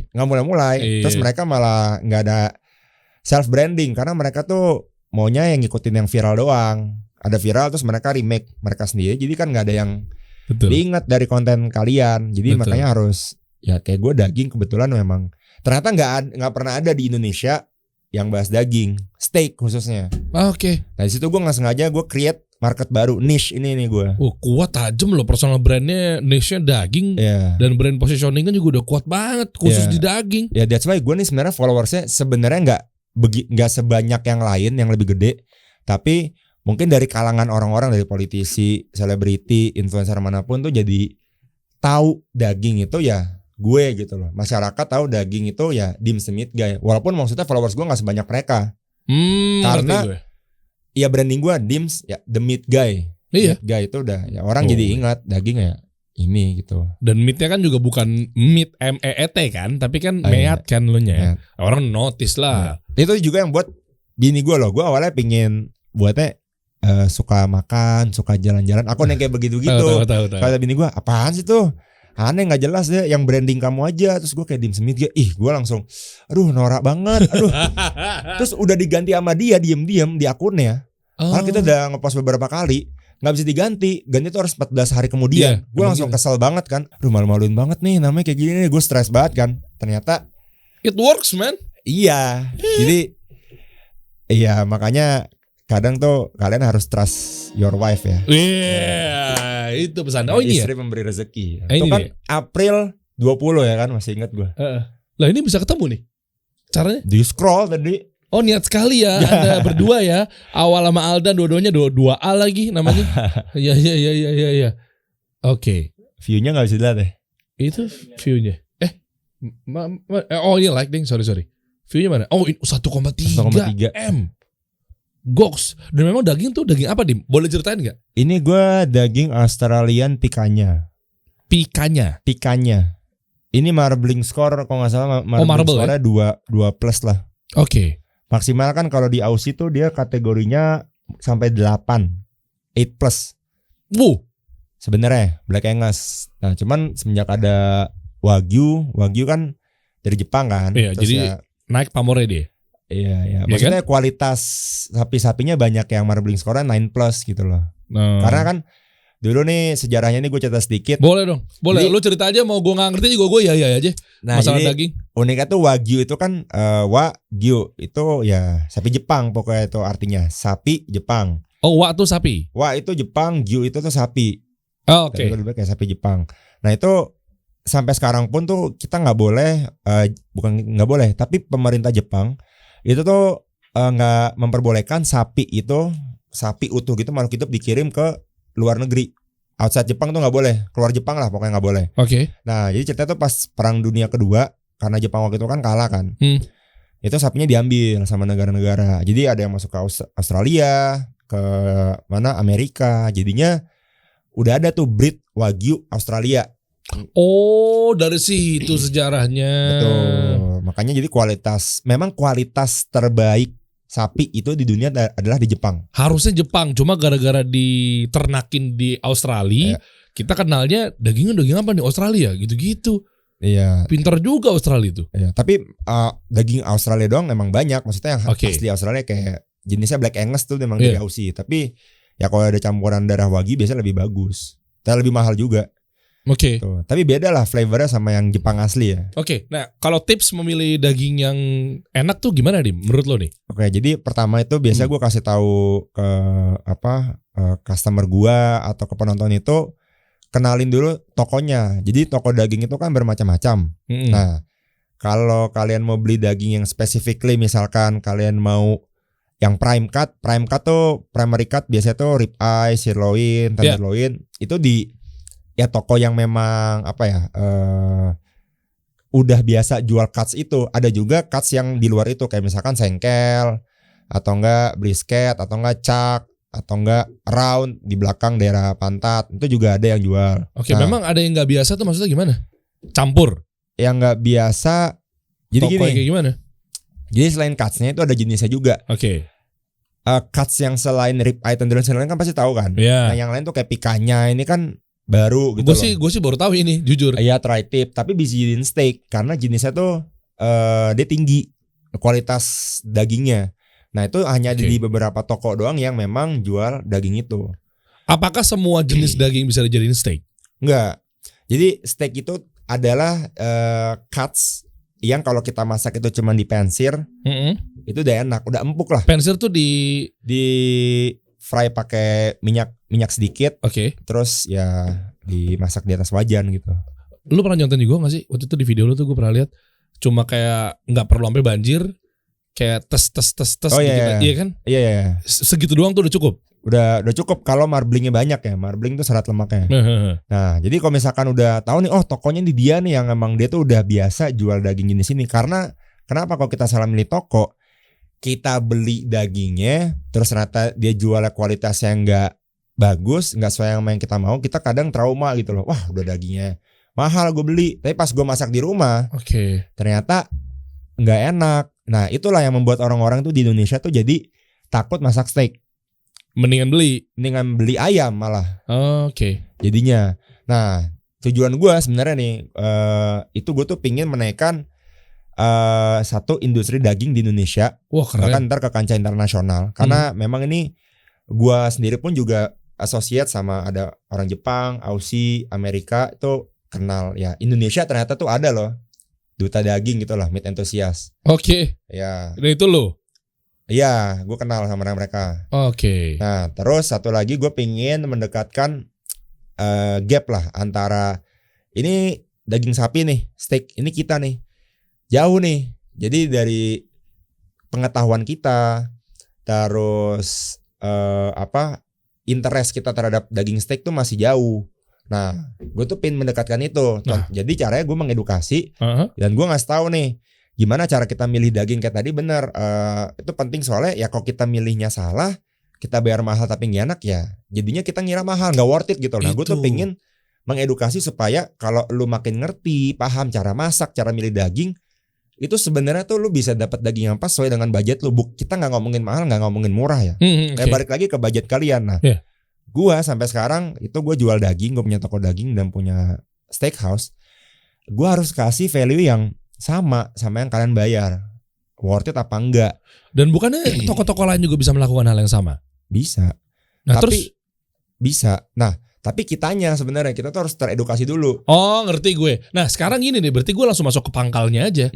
Gue cut langsung masuk ke gimana cara milih toko yang betul-betul menjual daging yang memang lu pengen incer. Nah, selain toko, yang kedua kitanya juga harus udah teredukasi. Iya. Kita kalau mau flavor yang misalkan kita mau beefy grass fed, sesimpel itu. Kok kita nggak suka grass fed kan ada aftertaste tuh, gamey kan, ada rasa sapinya banget lah, amis gitu ya. Kita grain fed, ya udah lu jangan beli grass fed, lu belinya grain fed gitu loh, sesimpel itu. Yang makan biji-bijian grain fed.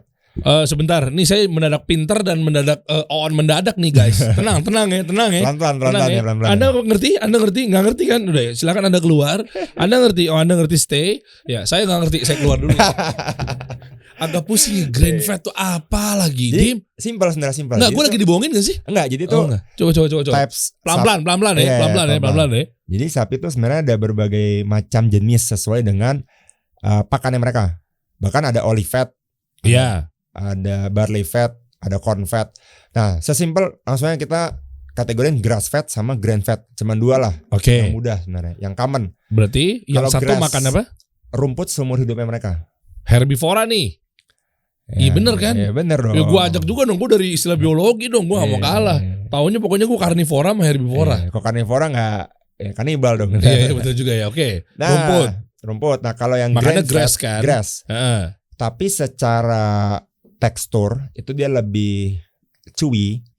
Kalau secara flavor dia lebih strong, lebih beefy, yang ke arah gamey, ada aftertaste-nya kuat gitu. Jadi setiap kita kunyah tuh kayak ada rasa sapi terus gitu loh. Enggak kurang gurih, kurang mungkin juicy karena marblingnya nggak terlalu banyak. Nah itu diterima sama orang zaman dulu. Zaman dulu itu makanya yang senior tuh suka grass fed karena itulah steak. Mereka tuh harusnya makan rumput seumur hidup mereka. Ada rasa sensasi, nggak dimanjain gitu loh taste-nya. Oke, lah emang kalau sekarang itu kebanyakan grain fed. Grain fed tuh makan biji-bijian. Jadi secara marbling, secara kualitas lebih tinggi daripada grass fed. Jauh. Tapi lebih mahal. Lebih mahal pakannya. Cuman secara gue pernah baca-baca juga, secara bisnis itu lebih cuan. Kenapa? Karena mereka jualnya bisa lebih mahal. Padahal HPP atau cost-nya sama. Lebih mahal juga sebenarnya dari rumput, cuman nggak signifikan. Cuman karena mereka tuh bisa membuat kualitas sapi itu jadi jauh lebih baik daripada grass fed. Marblingnya tuh jadi banyak banget, teksturnya jadi lembut kayak butter. Oh, ke situ. Makanya coba pakai contoh-contoh yang common deh. Kalau butter gue tahu. Kayak buttery gitu loh teksturnya. Jadi misalkan sapi itu kan umurnya mungkin 4 sampai 5 tahun lah yang pas. Nah, itu selama 3,5 tahun itu dikasih makan rumput mereka. Oke. Nah, sebelum di penggal itu, ya itu dia tuh dikasih makan biji-bijian. Namanya tuh grain fed. Jadi kalau nggak kena biji-bijian, dia tetap grass aja fed. Terus seumur hidupnya dia. Pokoknya grain fed tuh nggak dari awal ya, tapi dari sebelum dia dipotong. Biasanya 200 hari, 150 hari. Kalau dari awal makan biji-bijian? Oh mahal banget nanti. Serius? Tanpa rumput sekalipun? Mahal banget. Gue gak nyangka dia bisa sepinter ini. Memang pinter banget ternyata guys. Gak cuma makan-makan doang kan. Banyak netizen kan taunya makan doang katanya. Misalnya di komen-komen pinter ternyata doi lu. Soalnya kan kita harus kerjaan gue kan sampai pagi itu ngerjain artikel jurnal gue. Karena gue udah levelnya, gue udah harus mengerti daging sejauh itu. Yang mereka makan tuh karakteristiknya gue harus bisa jelasin. Oke. Apalagi gue udah punya steakhouse kan. Iya bener juga sih. Oke gini Dim, biji-bijian yang dimaksud biji-biji apaan Dim? Jadi ya kayak gandum, jagung gitu. Nah itu tuh common, apalagi di US. Oh malah jadi mahal. Itu yang menyebabkan harga sapinya per kilo 18 juta itu yang dari awal makan biji-bijian. Ya itu uniknya tuh dia, ini seru nih. Itu dia langka sapi spesies langka. Jadi dia tuh olive wagyu. Bahkan namanya tuh olive wagyu karena dikasih olive oil. Enggak. Dikasih ampasnya biji olive. Jadi di Jepang ada namanya tuh desa Sodoshima namanya. Desa itu dia itu memang penghasil olive oil di sana. Kan bener kan? Kan gue bilang, lu ketawain gue lu ngeremehin skill gue lu masalah tapi sapi. Tapi gak dikasih olive oil juga sapinya kan. Oh sorry. Itu dikasih ke orang lah, mereka jualan tuh. Jualan terus mereka juga punya ya biji-biji olive ya buat dijual juga buat F&B. Tapi ada ampasnya. Ampasnya tuh setelah diperes tuh. Ada ampasnya. Mereka bingung mau dikasih jadi apa nih, mau dikasih kemanapun juga nggak bisa kan, ampas gitu loh. Nah mereka coba kasih makan ke sapi. Kebetulan mereka waktu itu ada peternakan juga, kayak mereka kasih biji-bijian seperti biasa, terus mereka kasih si biji olive itu, tapi nggak dimakan sama sapi, nggak mau gitu kan. Tapi mereka tuh harus maksimalin, kalau bisa jangan ada waste lah gitu. Nah, karena mereka kan pintar kan, bisnisnya kan orang Jepang kan. Tahu, Pokoknya tuh jangan menyanyiakan apapun lah, semua tuh harus kebuang. Nah, waste-nya itu tuh daripada mubazir, mereka itu kasih ke sapi, terus mereka eksperimen, ternyata dibakar dulu si ampasnya, dibakar, akhirnya si sapi tuh mau, karena ada hint sweetnya. Oh, keluar tuh setelah dibakar. Flavornya keluar, akhirnya mereka suka, mereka makan itu si biji olive itu, dan pas ya sapi itu udah saatnya olah, dipotong, terus dimasak. Sebelum dimasak mereka lihat dulu nih marblingnya. Ternyata tuh marblingnya tuh skornya tuh udah sampai 12, which is tuh sempurna, udah paling sempurna. Jadi tuh udah putih-putih banget kayak salju. 9 aja padahal udah bagus ya. Udah bagus. Apalagi 12 ya. Parah. Itu dia flavornya lebih kompleks, lebih rich. Waduh. Manis, umami, ada sedikit nati. Olive-nya juga berasa. Itu karena dia kan udah kayak, dia kan berminyak banget kan. Itu tuh fatnya tuh udah kita giniin dong tuh udah cair. Dan itu tuh oh jadi begitu masuk ke mulut langsung melted dengan sendirinya. Ces gitu. Parah. Lu cerita doang tapi lu gak bawa edimnya, ngeselin nih. Habis. Itu gue kan bawa gue ke steakhouse gue 2 hari. Gue juga gak nyangka. Itu gue kan 18 juta kan per kilo kan, itu kan harganya kan. Itu 2 hari itu kalau gak salah beratnya sekitar 6 kilo. Gede. Itu potongannya sirloin. Habis 2 hari. Ternyata orang juga pada ngincar. Gak tahan gitu loh, pengen coba. Sekali seumur itu tuh wajib sih coba. 18 juta. Bentar. Gue lagi mengukur nih siapa kira-kira yang makan nih. 18 juta per kilo. Nah gue tuh jualnya per 100 gram. Jadi kalian tuh bisa makan dari, enggak 100 gram sih, itu terlalu kecil. Mungkin 200 gram lah, tapi per 100 gramnya tuh 1,8 jadinya gue jual. Oke, kalau lu misalnya makan 300 gram, ya berarti kan tinggal dikali 3. Berapa tuh? 1,8 4,6 ya? 4,6 sekali makan doang, makan steak 4,6 juta. Iya. Dan lu tahu nggak? Itu gue buka steakhouse ini kan gue baru sebulan ya. Jadi gue di bulan 3 minggu pertama gue masih study market. Karena kan gue pertama kali buka steakhouse. Dan ini gaya banget nih, siapa nih orang nih? Kayak lu cuman tukang daging di rumah, lu punya steakhouse yang kelasnya, ini menurut gue kelas internasional. Karena gue udah jualnya kelas dunia dagingnya. Ya kan gue saingannya sama franchise yang dari luar negeri. Oh iya. Ya, gue gak usah sebut, tapi kan banyak di Jakarta kan yang jutaan. Gue tahu apa gue yang sebut aja, gak usah ya. Oke, lanjut. Nah, itu kan lokasinya kan di Jakarta kan, bahkan di SCBD lah gitu, dan di sekitarnya Kuningan, Sudirman, Senayan. Nah itu, ini orang buka di Bintaro kecil steakhouse karena ya untungnya karena gue punya pasukan daging, gue namanya nih masa gue yang meat enthusiast itu, ya mereka udah menantikan lah ini steak gue tuh kayak gimana sih kalau gue masak. Gue metodenya gue juga beda karena gue nih New York style steakhouse konsepnya. Kalau yang biasa franchise mereka tuh gayanya apa? New York juga ada, banyak sih. New York juga ada, Spanish juga ada. Spanish dikit, banyak kan New York sama Japanese. Coba lihat dong fotonya dong. Coba biar teman-teman juga bisa coba nih meet and greet. Jadi meet and greetnya meat ya, meet and greet ya. Coba. Kayak apa sih? Lu makan steak 4,6 juta. Anda yang makan steak, banyak orang kelaparan di luaran sana. Gua angkat deh sekalian tuh. Gawat, ntar pas makan langsung keinget lagi. Bayangkan saudara-saudara, Anda spend steak, ulahnya dia, banyak orang yang kesusahan di luaran sana, 4,6 juta. Coba saya di depan ada daging 4,6 juta. Ya, mata aja. Saya juga pengen sih. Kita seminggu makan Indomie kali ya. Iya bener. Coba lihat mana sih dagingnya? Nah ini ke bawah. Mana sih Dim? Oh berarti masih di ini konten. Ini apa? Marblingnya. Coba atas. Ini seratnya parah sih. Parah. Ini yang mana Dim? Ini apaan Dim? Coba atas. Di akun gue deh. Ini toko daging gue. Oke. Coba satu-satu coba. Bawah. Nah ini atas. Nah itu tuh. Itu. Aduh. Aneh kan? Baru tahu gue ada daging begini. Aneh kan, dia udah apa ya? Udah diselimuti oleh serabut putih gitu loh. Even lu udah nggak ngeliat warna merah, warnanya tuh pink ke arah hijau olive. Nah, gue mau nanya nih, sambil kita nonton videonya, artinya, sambil minum. Cara gimana? Buka aja. Jual steak 18 juta, nggak tahu cara buka tumbler. Ini buat gua kan? Iya buat lo. Oke. Ih keren. Asik, pemain dapat tumbler nih. Iya. Nggak dibawa pulang juga sih. Minum di sini aja Dim. Gitu. Gimana rasanya? Air putihnya beda kan sama yang lain? Beda. Ini Zam-Zam ya. Mentang-mentang hosa jenggotan Zam-Zam. Coba lihat. Nggak, gini, ngukur daging yang putih begini, kok gue jadi skeptis ya? Harusnya merah kan, Dim? Ini dia pink. Terus terus lo tau gak, ini fun fact, bahkan uang aja nggak bisa beli ini sebenarnya. Hah? Uang nggak bisa beli ini? Iya. Jadi ini tuh daging yang dihormati. Ini dagingnya para raja. Jadi lo tuh harus somebody, lo harus seseorang untuk lo bisa worth it masuk ke dalam mulut lo dagingnya. Kan tinggal dimasukin doang, Dim. Nah. Pakai raja-raja, timbang, potong, celup.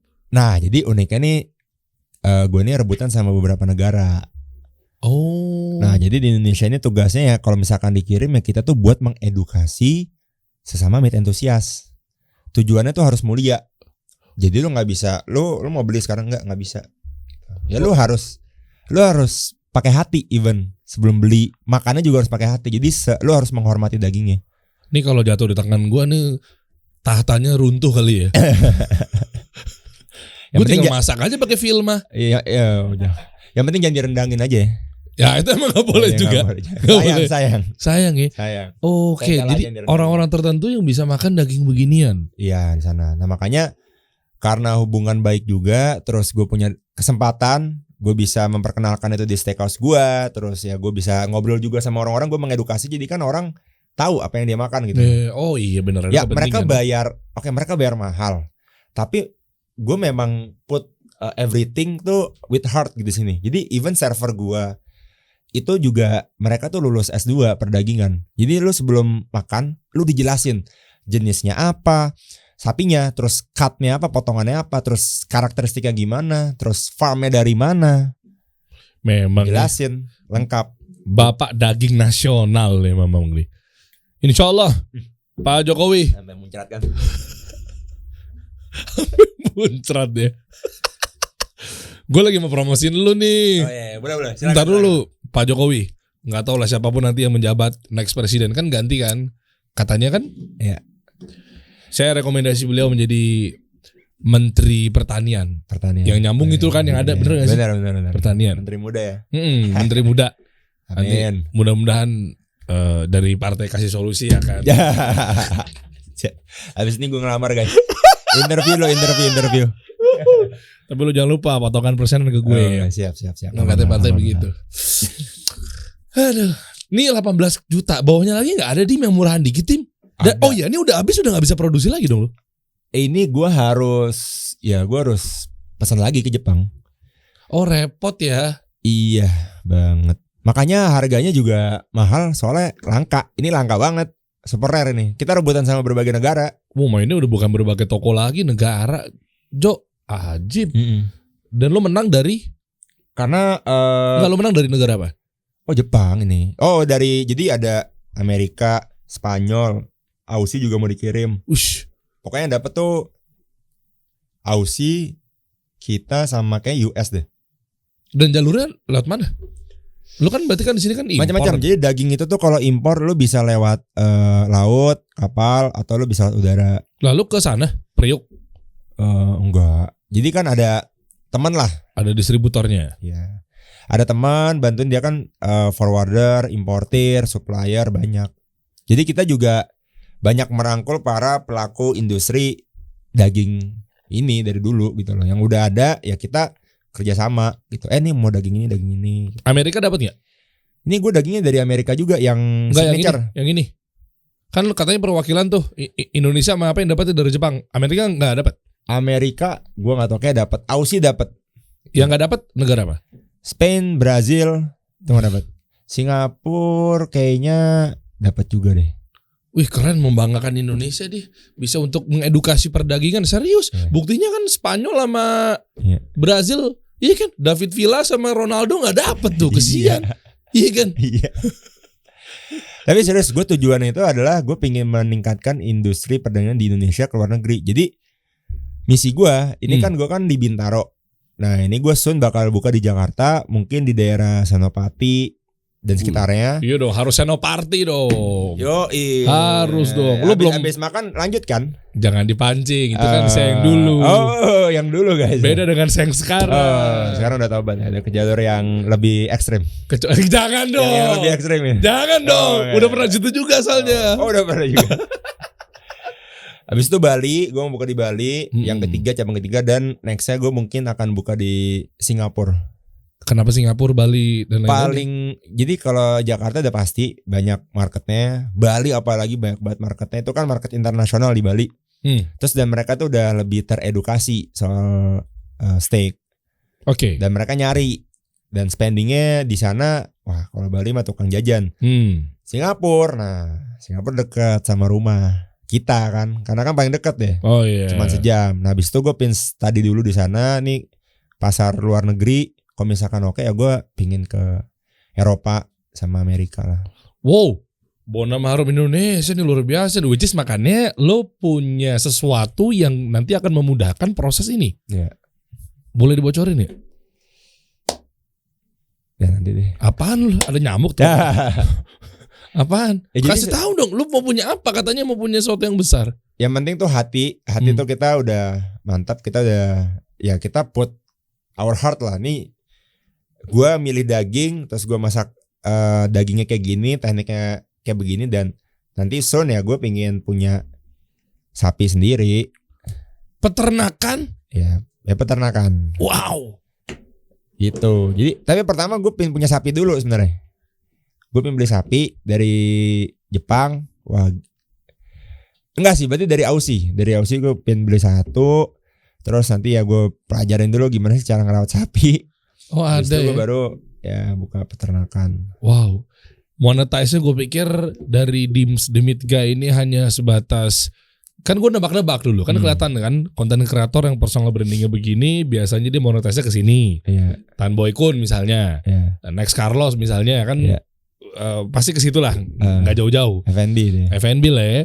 Oh nih berarti waktu itu keluar Dims The Meat Guy. Oke nih biasanya nih palingan steak nih. Nah, berhasil gue nebak lo tuh. Oke, steak bener. Toko daging oke lah, boleh lah. Tapi gue gak kebayang lu mau punya peternakan sendiri sih. Unik ya. Berapa hektar lu butuhnya? Waduh, gue juga belum kepikiran nih. Lu beli aja tuh yang ada di Boyolali satu. Gampang banget ya, beli aja. Harus nabung dulu Pak. Nabung dulu, yang penting nabung. Terus ya lu cari aja investor sama yang punya tanah. Oh lu gitu ya? Sama. Oh iya tuh investor ya. Mau gak gue cari? Ayo. Nah ada investor. kebetulan nih, kayak ini penontonnya banyak nih investor. Pengusaha-pengusaha kan. Investor buat lu dana berapa sih kira-kira? Ini buat yang Jakarta dulu deh. Iya boleh. Gue pengen tahu nih. Ini pertama kalinya Dimas buka di sini nih. Lu butuh dana berapa? Kayak jangan di spill deh, bahaya. Spill aja tipis-tipis. Ya. Pokoknya tuh estimasi nih ya. Kalau dapur mahal. Jadi dapur itu tuh mungkin bisa sampai 1M. 1 sampai 2M. Hah? Dapur doang 2M?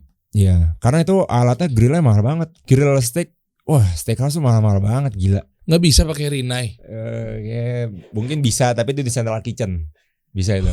Gue pakai Rinnai kebetulan, gue di Central Kitchen gue. Ya udah bisa kan? Iya, cuman kan nggak cukup apinya. Apinya tuh kan kita butuh api yang gede, panas. Jadi suhunya tuh harus tinggi. Api-api yang di abang nasi goreng. Oh iya tuh sih. Itu kan kenceng banget tuh nggak bisa. Terus pakai gas 3 kilo nggak sih? Yang hijau iya. Nggak sih gunanya. Nggak bisa. Kan itu kan kenceng Dim, yang gue lagi beli nasi goreng itu kan iya sih. Kadang kalau lagi nunggu antrian dikedorin tapi dia cuma kayak gitu. Nah yang bikin mahal tuh bahan jadi grill tuh gede banget di tempatnya. Supaya bisa muat steaknya banyak. Terus panasnya tuh retain di dalam situ. Jadi dia tuh kayak chamber. Terus ini kan ketutup semua nih. Kita tinggal masukin steaknya. Apinya tuh dari atas. Nah bahannya tuh besinya tuh yang tebel banget. Kayak gue gak tahu deh bahannya tuh apa. Yang penting mahal banget sih tapi. Dari Amerika ada. Api dari atas tuh gue gak bayangin sih. Manggang steak. Api dari atas salah-salah kan embun-embunan ke tembak tuh. Nggak di sini kan? Di alatnya kan? Di alatnya. Jadi ini kan kita masukin steaknya. Nah apinya tuh di atas ini. Ya itu kayak kotak gitu loh. Iya kenapa di atas sih? Maksud gue di bawah kan juga bisa.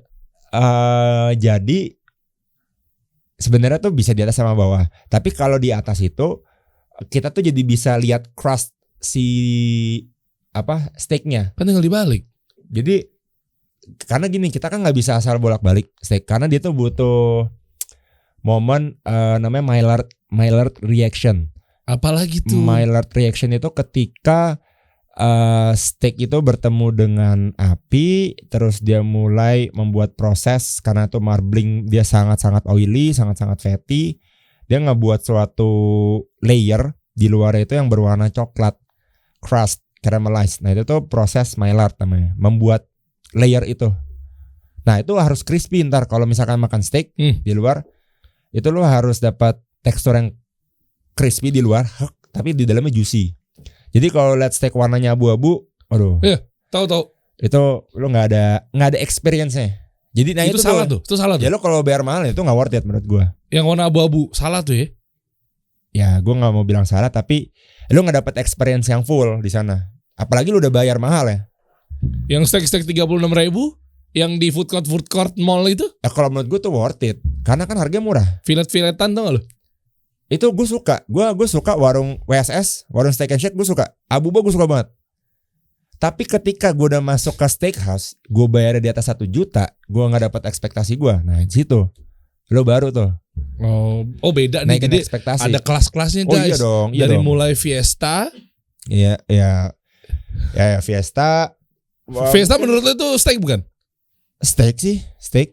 Itu kan dia ada warung Steak and Shake juga, dia steak tepung. Fiesta kok nggak salah dia ada steaknya juga, ada steak tepung juga. Kok nggak salah, gue lupa. Gue lama banget tuh nggak ke PIM 2 atau food court biasa zaman dulu gue. Betul banget. Ini mahal banget pak itu. Gue nggak jarang beli makanya. Mahal gimana? Mahal lah dulu SMA. Oh iya. Ya, biasanya gue nunggu traktiran aja nih temen gue yang tajir kan gitu kan. Iya benar. Abis itu baru naikkan. Oh jadi ada jenjangnya ya. Ini tips buat bikin restoran atau mungkin rumah makan atau apalah penyebutannya. Dari paling bawah apa namanya? Yang 30 ribuan. Enggak. Kastanya. Oh kastanya. Itu bukan steak tuh. Steak juga. Steak juga. Okay. Itu mungkin dia grade-nya lokal. Ya? Grade-nya lokal. Grade pertama lokal, tengah. Sebenarnya tuh banyak malah. Jadi tuh yang paling bawah tuh mungkin tepung lokal. Iya tahu gue tepung lokal. Terus yang menengah itu kayak mungkin Abuba, itu dia lokal. Juga ada yang New Zealand juga ada, Aussie juga ada. Tapi Aussie ini yang grade-nya di bawah. Ada grade A namanya misalkan. Terus yang warung steak yang warna kuning itu apa namanya? WSS, warung Steak and Shake. Itu apa kelasnya? Kayak itu lebih murah deh. Lebih murah. Gue belinya kalau nggak salah 30-40 ribuan ya. Oke. Terus di atas yang lagi? 2 lagi. Terus lagi kayaknya di atas Abuba Holy Cow harusnya. Oh iya. Holy Cow itu gue juga suka. Dia itu juga ada Wagyu juga ada. Terus Aussie juga ada. US Beef juga ada lengkap. Cuman kan memang dia kan harganya kan kalau nggak salah 100 ribu sampai 200 ribuan. Iya. Nah kalau lu ini coba. Kalau gue pengen tahu nih kelas lu nih. Ini yang jutaan nih steakhouse nih. Nah kalau gue ini kayak misalkan kayak yang daging tadi ya. Nah ini. Nah ini nih A5 nih. Ini mahal. Ini 1 jutaan per 100 gram. Nah kalau ini gue 224 ribu per 100 gram. Tapi kalau gue itu gue udah gak ngeliat harga. Jadi gue tuh ngeliatnya pokoknya worth it apa enggak. Nah gue kasih itu pokoknya patokannya tebel. Jadi tuh identiknya steakhouse gue karakteristiknya tuh tebel. Karena tebel itu tuh lu udah bisa dapat flavor lebih. Lu dapat juice yang lebih banyak, juicy, nggak dry. Lu bisa dapat danes yang perfect. Lu misalkan mintanya lu suka medium. Iya. Ya gue kasih lu medium yang sempurna. Karena gue ada waktu masak yang membuat daging itu jadi pink tengahnya. Nggak well done, nggak medium well. Gue nggak bakal kasih kayak gitu. Yakin lo bisa begitu? Karena tebel. Gue kadang minta medium juga, kadang nggak sesuai ekspektasi juga kadang. Nah itu satu tergantung yang masak juga. Sama tergantung yang masak sama alat masak juga. Kalau itu ngaruh ya? Ngaruh sama kualitas daging. Jadi gue tuh udah ngukur, kualitas daging gue ini, jenis daging gue ini, gue harus punya alat masak seperti ini dan teknik masak gue seperti ini. Teknik masak lo seperti kayak gimana? Ya rahasia ada. Lah. Ya enggak sih, gue pakai teknik pertama gue indirect dulu. Indirect itu jadi gue masaknya itu tanpa mengenai api. Jadi dia bisa dapat danas and flavor. Habis itu gue baru direct. Direct itu langsung intake api, langsung kena api. Langsung nempel ya? Nempel itu buat dapat crust. Ngeri nih. Gitu. Jadi gue next level. Gue memang gue nggak mau orang Indonesia taunya steak ya begitu. Iya. Dan gue nggak mau manjain lidah mereka. Jadi lo sebelum lo dapet juice, lo dapet core flavornya, lo harus dapat flavor yang lain dulu dari luar ya. Nah, nih salty, crispy. Buat teman-teman coba kalau memang penasaran mau cobain memang udah makan steak yang udah the next level, di sini tempatnya nih. Di mana? Bintaronya di mana? Bintaro di Jalan Maleo sektor 9 tahu. Depan McD Sekbil kok. Belakang McD Maleo. Maleo kan belakang McD Flamingo Maleo kan? Enggak, McD kan ada danau tuh seberangnya. Iya. Ya di situ di depan danaunya juga gue seberang-seberang nama McD. Oh, seberang-seberangan ya? Iya. Kalau yang lurus kan ke Senayan. Iya, ini gue depan steakhouse gue danau. Nah, kalau ngeliat ke depan tuh si McD Sekbil yang legend itu, anak-anak PJ kan lu pada sana. Tahu, gue pun berantem di ruko-ruko situ belakang. Nih lu jagoan nih guys. Zaman dulu, enggak emang ditatar aja ya sama senior. Iya. Oke, di sana ya Bintaro ya. Iya, di sini. Minimal berapa harga lo di sini? Nah jadi karena itu gue rata-rata 200.000 per 100 gram. Nah gue tuh serve itu tuh kalau yang ada tulang itu most likely di atas 1 kilo. Tulang hitungannya apa nih? Tomahawk gitu? Kayak tomahawk, terus bone-in rib eye sama porterhouse. Itu lu bisa spend ya 200.000 dikali 1 kilo. Iya berarti berapa? Lu bawa 2 juta. 2 juta lu udah bisa. Jadi start from 2 juta? Enggak juga sih. Itu satu lu berdua, tapi lu berdua. Pokoknya gue tuh harus berdua. Nah porsinya. Kalau yang ini menunya nih, coba kiri tadi, klik kiri. Nah kalau yang nggak ada tulang kayak from the grill itu kan ada prime optima, rib eye atau lu ada sirloin. Dia tuh average-nya tuh sekitar 500 gram. Oke. Ya 500 gram dikali ya 200.000 lah. Ya lu spend 1 juta buat berdua tapi. Oke. Nah ini pertanyaannya, kenapa buat berdua dan kenapa reserve-nya tuh sampai lu harus nungguin mau makan steak doang tuh sampai 3 bulan lagi gitu loh di tempat lu? Karena saking ramenya tuh gimana? Atau lu batasin? Oke, jadi yang pertama kenapa harus berdua? Soalnya kan steak gua kan tebel. Oke. Terus anatomi daging US itu loaf-nya, satu loaf itu kan dia panjang kan. Jadi misalnya rib eye itu panjang. Ini kalau dibelah jadi baru per portion tuh. Oke. Nah, karena dia nih panjang dan tebel, itu kalau gua cut-nya kalau gua kan 3 cm ke atas kan. Udah pasti lu dapatnya gramasinya segitu jadinya. Gua nggak mau. Oh kalau sendiri juga. Ngatur, iya sendiri juga nggak masuk ya. Iya jadi gue karena 3,5 cm, 3,2 cm, terus dia nih panjang ya. Jadi lu dapatnya tebel 500 gram 1 kilo. Nah which is berdua tuh. Iya gue nggak mau steak gue tipis. Karena tipis itu ya tadi bisa dry. Lu nggak dapet flavor yang maksimal. Ngerti gue. Dia ngalah untuk menang. Kebayang nggak maksud gue narasi gue. Jadi daripada lu ngorbanin buat dapet 1 orang, tapi kan mungkin kan steak lu jadinya lebih tipis. Benar. Sehingga malah nggak dapet esensi steaknya kan maksudnya kan. Iya. Gue juga nggak mau ngatur buat berdua. Sebenarnya lu sendiri bisa, tapi ya karena gue pingin edukasi orang, steak itu tuh should be thick. Steak tuh harus tebel. Iya. Kalau tipis, lu tuh yakiniku grill. Itu daging Jepang. Karena kalau tipis itu lu harus pakai daging yang ekstra. Marblingnya yang gila banget, yang mungkin A5, lu masaknya cuma 1 menit, lu bolak-balik 2 menit, ya itu masih medium rare gitu loh. Tapi kalau lu kayak gini kan gue marblingnya kan gak sebanyak Japanese beef kan. Ya that's why gue tuh butuh waktu lama untuk infuse flavor, untuk gue bisa dapat danes yang perfect itu dengan ketebalan yang proper. Oke. Dan apa hubungannya sama lu mesti nunggu sampai 2 bulan? Karena memang tempatnya kecil. Nah, jadi gini, kenapa 2 bulan? Jadi pas gue ngepost postingan pertama tadi tuh yang postingan yang gue di depan steakhouse gue, itu gue ngepost Juli tanggal 1. Nah terus gue tuh bukanya tuh 2 bulan kemudian. Jadi gue tuh buka bookingan 2 bulan sebelumnya. Kenapa? Karena satunya dalam di bisnis juga, bisnis model gue tuh reservation based. Jadi kalau gue itu nggak ada reservasi, gue nggak tahu nih customer gue yang bakal datang tuh ada berapa pas gue buka. Apalagi gue tempatnya satu, kenapa gue harus booking? Tempat gue kecil karena gue cuma 36 packs. Nah terus biar lo dapat experience yang maksimal, lo harus booking supaya lo dapat waktu yang pas buat lo makan dan lo bisa sesuai nih pas lo lagi free. Karena gini, lo nggak bisa lo nggak bisa tiba-tiba, nggak bisa spontan, lo nggak bisa impulsif tempat gua. Ya lo misalnya tiba misalnya lo bang, gue lapar nih mau makan siang, lo tiba-tiba ke tempat gua terus lo spend like 1 juta 2 juta kayak Kayak nggak mungkin kan lo sendiri kan. Enggak sih. That's why kayak lo tuh mungkin lo harus ada preparation. Ya mungkin lo saving dari gaji lo yang keberapa misalnya kayak gitu. Misal ya. Iya, atau lo mau ngajak siapa kan lo kan kayak harus satu waktu sama mereka ya lo harus reserve. Jadi itu lebih enak menurut gue dan itu pas buat market gue. Oh iya, Midgate Steakhouse. Nah, that's why orang tuh animonya apalagi pas ya memang kebetulan gue buka 2 bulan sebelum buka itu gue buka reservasi. Banyak yang reserve. Terus waktu itu pas sebelum buka kan gue kayak ngundang teman-teman influencer lah beberapa. Terus gue ngundang media. Kemarin Bapak ID juga datang. Oke. Itu pas mereka datang pas H-1 buka tuh malamnya tuh WhatsApp banjir. Pokoknya tuh notifnya di atas 1000 terus. Yang handle reservasi cuma 2 orang. Besokannya tuh langsung chaos. Langsung ya banyak yang gak kebales. Terus banyak yang dibalasnya lama banget. Terus gue kerahin 5 orang. Karena maksimal tuh WhatsApp bisnis tuh keternyata cuma 5 device. Even gue pun sama tim gue tuh turun. Sama istri gue turun pokoknya semua. Terus gue telepon. Jadi kalian tuh kalau misalkan telepon kadang gue yang ngangkat waktu itu. Gue yang balesin chatnya.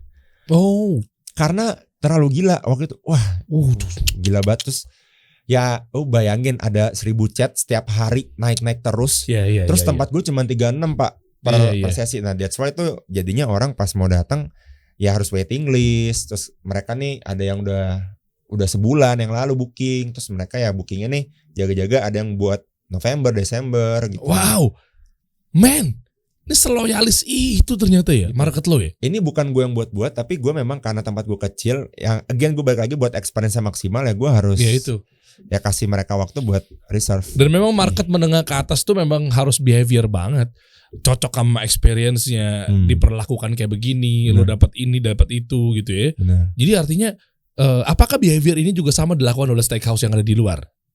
Yes, menurut gue. Begini pola reservasi gini.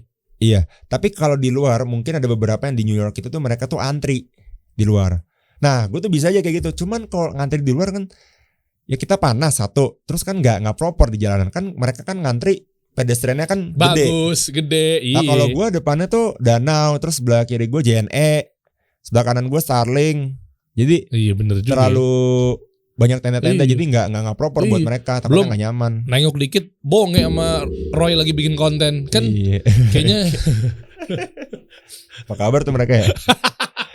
bonge bener-bener. Iya, maksudnya pedestrian kita kan dipakainya buat ya gitulah, kalau untuk pakai buat ngantri kayaknya kurang ajib juga ya. Apalagi juga. Polusi juga lagi ya. Apalagi mereka spend jutaan terus mereka harus nunggu di luar kan ya. Kasian. Dan nextnya mudah-mudahan nih cepat jadilah, Allah mudahin mengenai peternakan. Amin. Semuanya. Ya karena kan lu juga membantu para orang-orang kerja juga di sana kan nantinya kan. Iya. Pasti. Iya, peternakannya yang mungkin buat investor atau mungkin yang punya lahan dibutuhkan sekiranya gini aja deh, gue bantu lu ya bro ya. Boleh. Ya, buat teman-teman di sini yang memang memiliki uang lebih atau mungkin punya aset dari 2 hal ini tinggal dipilih aja ya. 1, secara nilai uang yang mungkin bisa ratusan miliar atau mungkin puluhan miliar. Atau yang kedua mungkin punya tanah ya. Lahan ya, yang nggak usah gede-gede banget. Kurang lebih kalau punya tanah nganggur segede Pulau Jawa Tengah, kalau bisa di kolaborasi aja gitu ya. Komen aja di bawah ya. Komen di bawah. Atau mungkin lu punya segede Sumatera kan kita nggak tahu kan. Lo coba kolaborasi deh sama Dimas untuk bikin peternakan. Itu udah peternakan lagi tuh, bikin kota negara tuh kayak. Gila. Negara sendiri guys. Negara daging.